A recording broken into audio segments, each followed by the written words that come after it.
Good morning, Las Vegas Diecast SuperCon 2025. My name is Brendan Allen from Comic-Con. I'm over on the Jada main stage right now with Comics' own, Mattel's own, Mr. Dan Fragga. Good morning, Dan. Good morning, good morning, good morning, Diecast SuperCon. I hope everybody's doing fantastic. I start puking, so you start puking. That's what we do now? Yeah, that's what we do.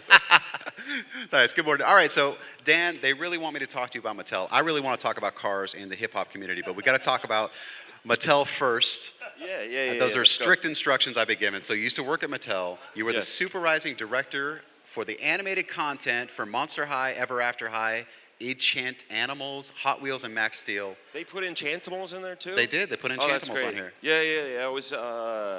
I was at Mattel for about 5 years, and when I first started, they had me on Monster High, and worked a lot on Monster High developing those things. The department at Mattel was something called Mattel Creations, and it was our job to give context to play because, essentially it's a piece of plastic with hair on it, or it's, pardon the phrase, just a car, right?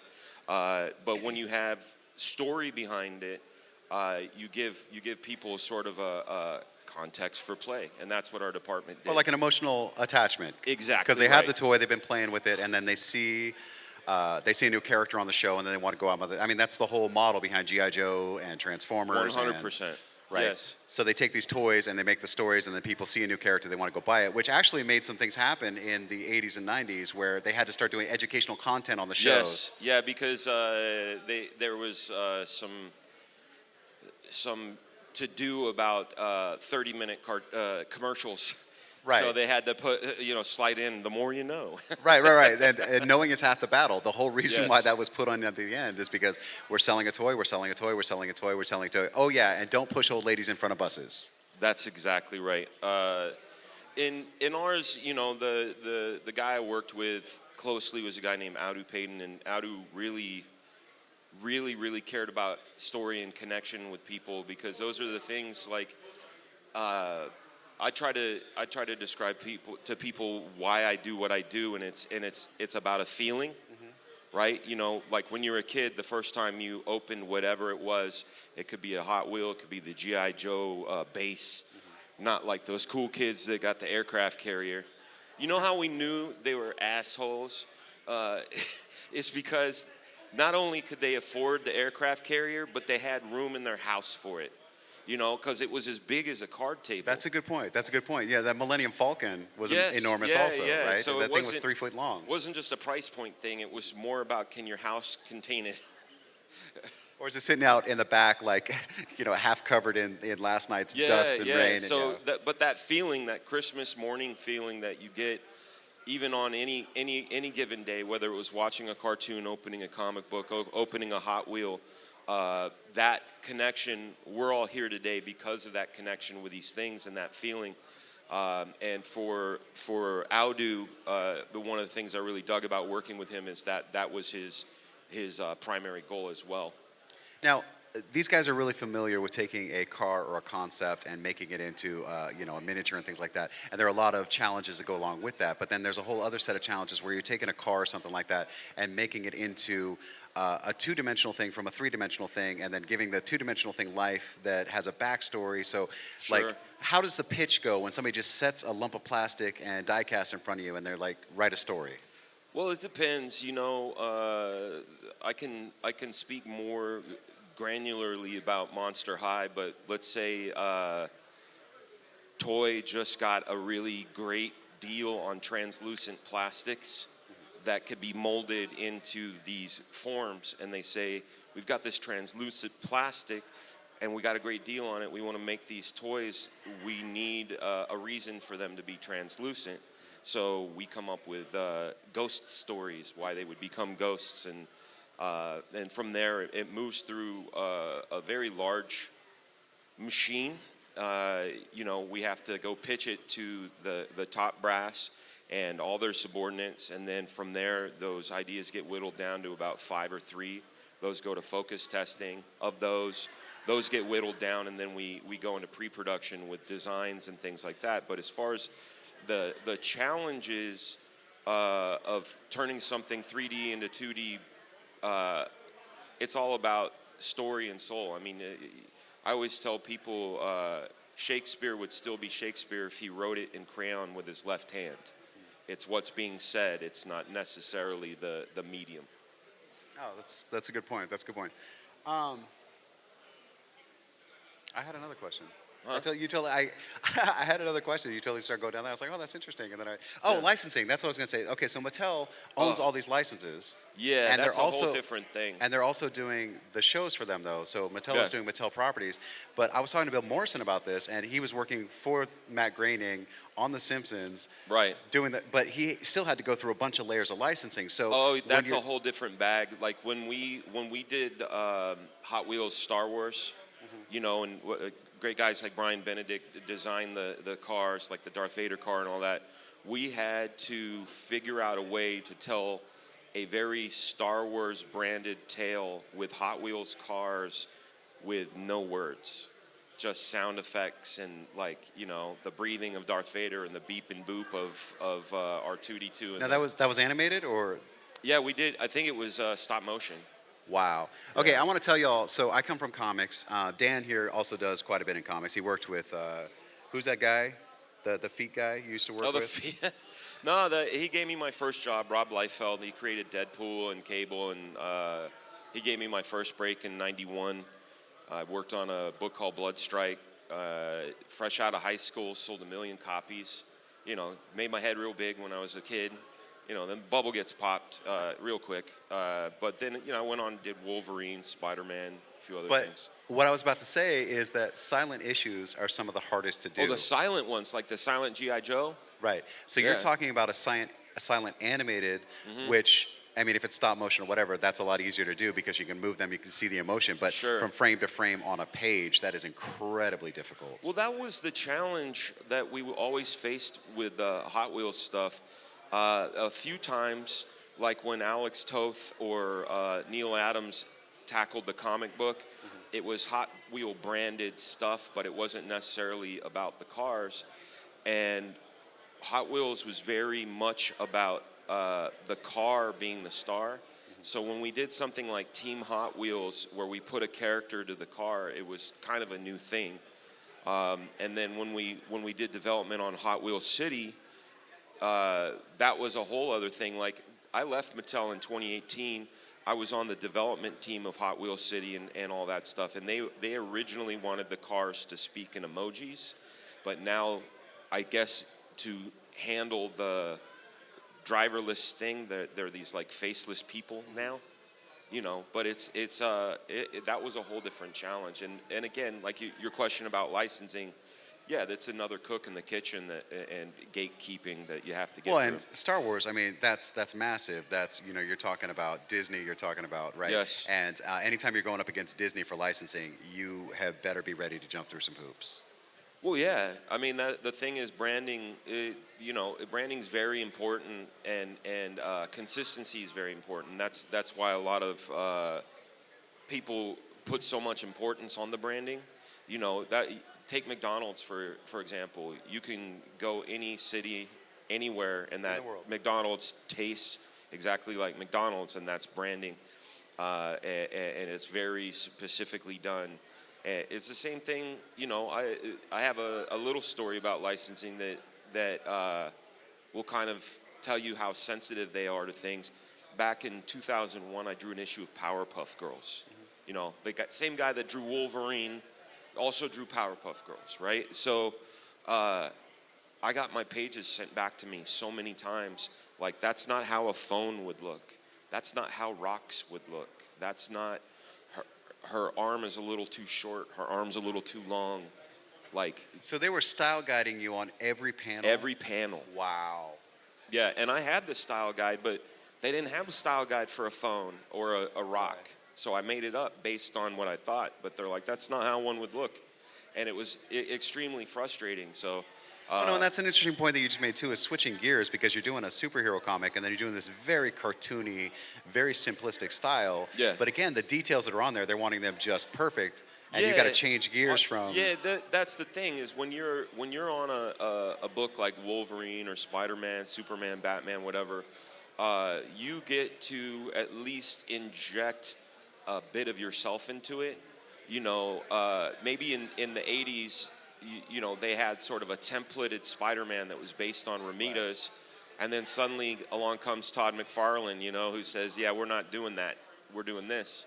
And it became Todd McFarlane's Spider-Man, and he kind of altered the branding. Mm-hmm. Now all of a sudden, Spider-Man has the spaghetti webbings, he's got the bigger eyes, he's got darker colors. But those places allow for a little bit of that. But licensing, they don't want to see Todd McFarlane's Scooby-Doo. They want to see the Hanna-Barbera Scooby-Doo. Right. You know? Which actually was really interesting because you say, you know, Todd McFarlane, Scooby-Doo, whatever, but the Mike Mignola style. Yes, that would be Did you sick. see the stuff he did during pandemic? No, I didn't It is see incredible. He put together a book. So he was doing sketches each day. Yes, I saw those. Of pop culture in Yes. his style. He did some He-Man sketches that are incredible. I bought some of the lithographs from Dark Yeah. Horse because they're gorgeous. They're in my bar. Yeah. But it's like, you know, when you get a guy who's so iconic for one art style, or Yes. like Peach Momoko and her Yes. watercolor style, or like, you know, one of these guys, and you know them so well for their style, and then they're working on a familiar, sometimes it's fun to see that, and then if it gets too far off the beaten path, they'll do a whole different thing that's outside of the current timeline, Yeah. you know, and make it its own thing, which is really cool. Say it again. Where are you?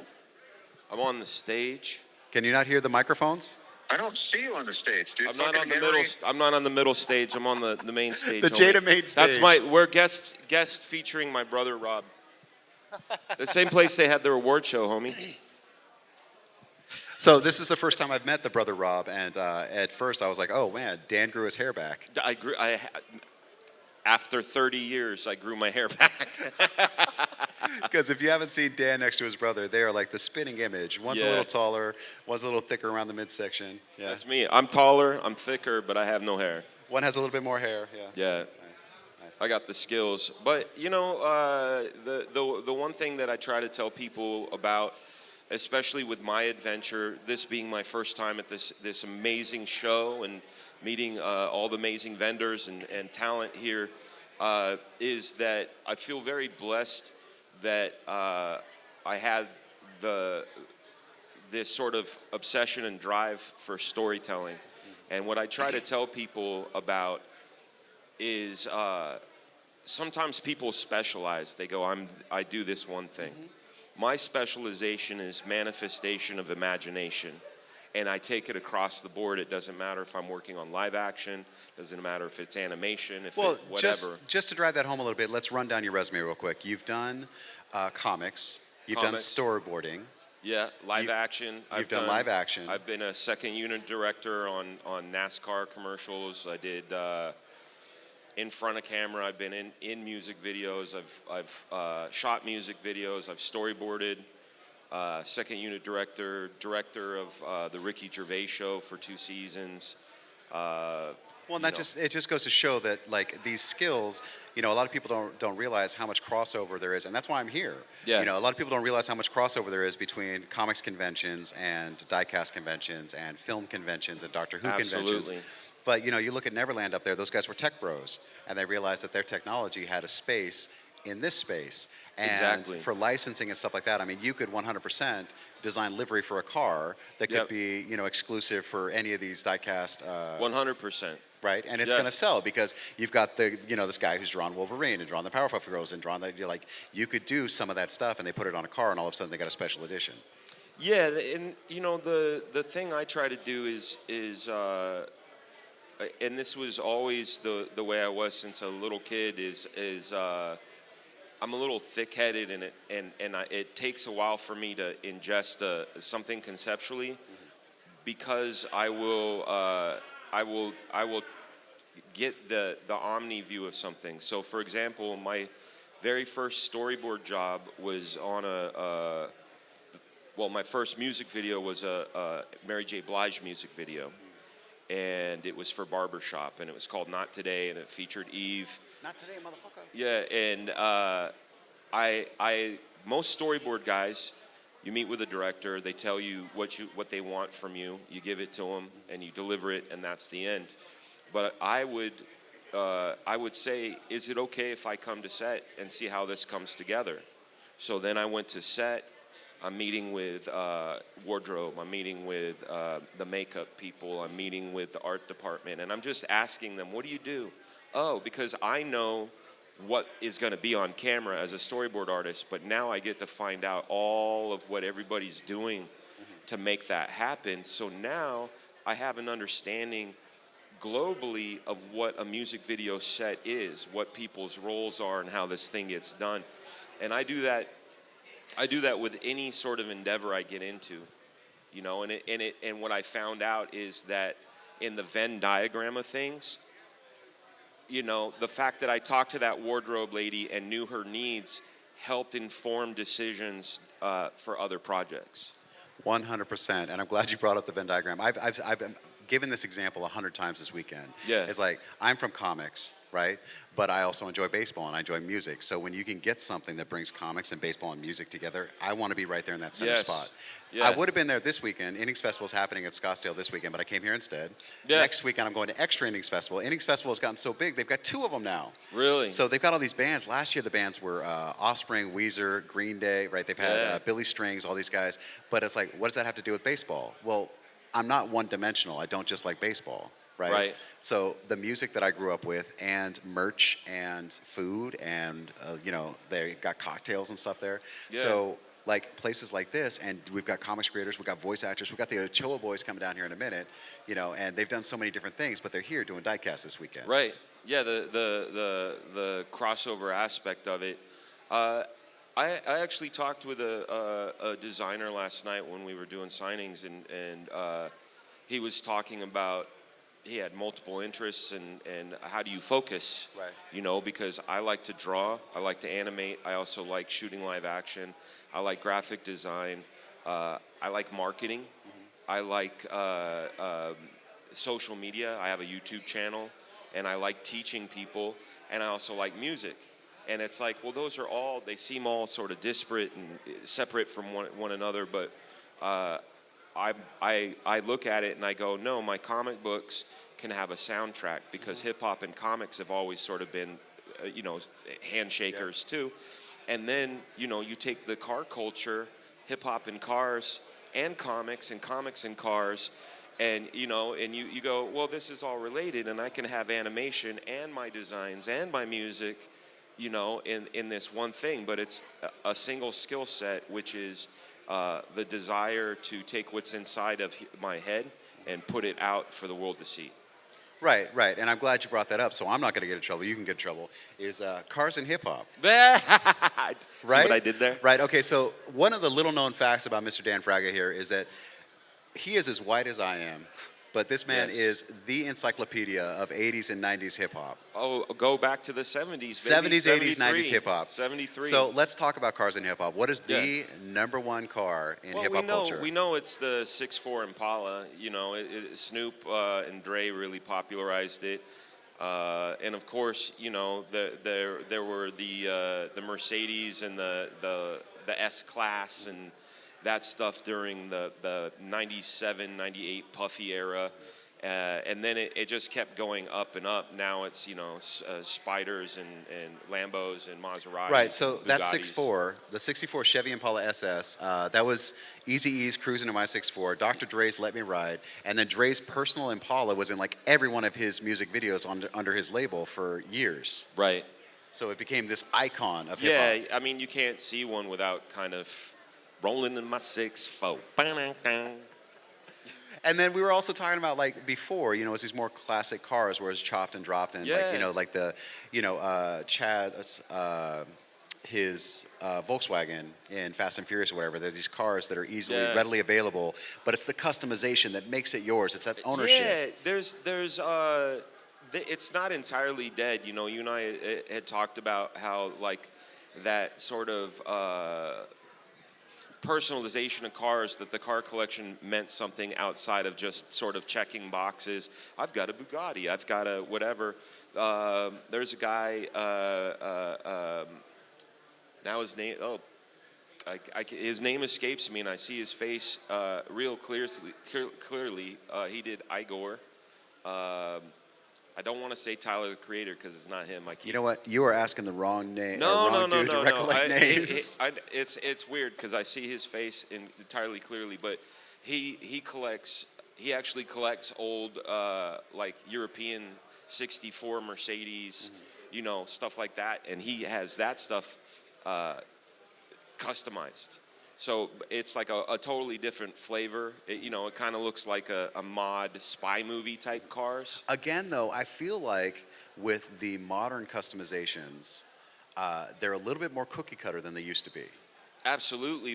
Because when I grew up in Northern California, and the car culture for us, at least the sweet spot for my age, was like 85 through 90, where you had these like lowered mini trucks and bugs with the Cali style, like the sort of wet bubble gum and like these sort of things, and there wasn't really a third-party marketplace. Exactly, and right? I was about to mention that. Yeah. Before, you had to come up with a solution. You had to look at a spring and look at a suspension and figure out how you were going to drop it. That's and right. Sometimes you had to manufacture the part because they weren't just so readily available. Yeah, But you right had now, a I can go on homie eBay right now, Yeah. or I can go on a dozen different websites and find 1,000 parts for my truck. That's right. But in 1987, you had to know a guy who had a lathe, and you had to do it. So I think the cookie cutter nature of it happens out of